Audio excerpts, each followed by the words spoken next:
Yamas, and its complement, Niyamas, represent a series of right living, or ethical rules within Hinduism and Yoga. They are a form of moral imperatives, commandments, rules or goals. The 5 Yamas of Patañjali's classical yoga system are commitments that affect the yogi's relations with others. The 5 Niyamas of Patañjali's classical yoga system are personal obligations to live well. 10 yamas are codified as the restraints in numerous scriptures including the Śāṇḍilya and Vārāha Upanishads, the Hatha Yoga Pradipika by Svātmārāma, and the Tirumantiram of Tirumular. Patañjali lists only 5 yamas in his Yoga Sūtras. 5 yamas. The 5 yamas listed by Patañjali in Yoga Sūtra 2.30 are, at the first florins are, non-violence, non-harming other living beings, satya, truthfulness, non-falsehood, astya, non-stealing, brahmacharya, celibacy, non-cheating on one's partner, aparigraya, non-avarice, non-possessiveness.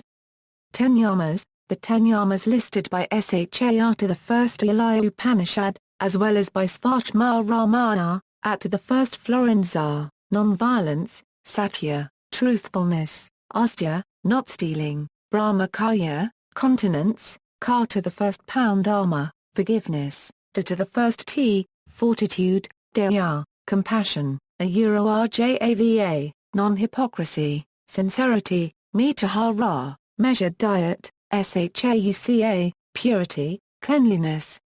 Other numbers of yamas, at least 60 ancient and medieval-era Indian texts are known so far that discuss yamas. Most are in Sanskrit, but some are in regional Indian languages.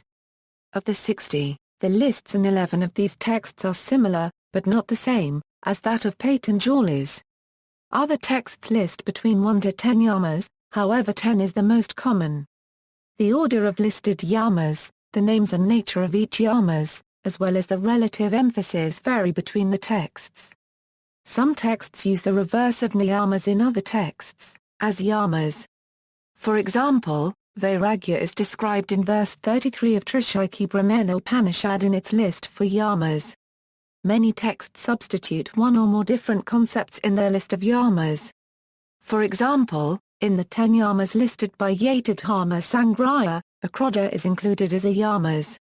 Attribution Samhita in verse 31.19 and Darshana Upanishad in verses 1.14-15 include daya as a yamas, and explain it as the ethical restraint of not jumping to conclusions, being compassionate to every being and considering suffering of others as one's own. In verse 31.21, Attribution Samhita includes unregistered trademark karma as the virtue of forgiveness and restraint from continued agitation from wrong others have done. Mahakala Samhita in verses 2. 11.723-2.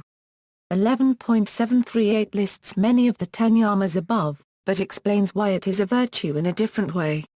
For example, the text explains daya as an ethical precept in the restraint from too much and too little emotions.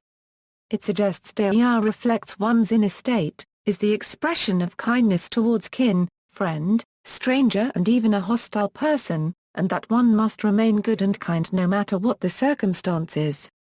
This view for the yamas of daya is shared in Śāṇḍilya Upanishad and Jabaladarshana Upanishad. Aitri Samhita in verse 48, lists Angshamsuan as the restraint from cruelty to any living being by one's actions, words or in thoughts.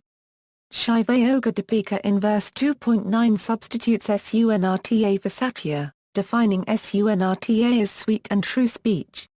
Ahimsa, satya, astya, mitahara, unregistered trademark karma, daya are among the widely discussed ethical concepts by majority of these texts.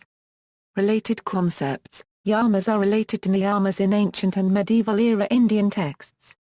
The former are restraints of virtuous life, while the latter are observances. Some texts such as the Hatha Yoga Pradipika use the classification flexibly, where yamas are understood as reverse of niyamas. For example, ahimsa and mitahara are called as yama as well as niyama in verses 17 and 40 of Book 1. In verse 1.40, Hatha Yoga Pradipika calls Ahimsa as the highest virtuous habit, Mitrahara as the best personal restraint, and Siddhasana as the foremost of asanas. See also, Niyama. References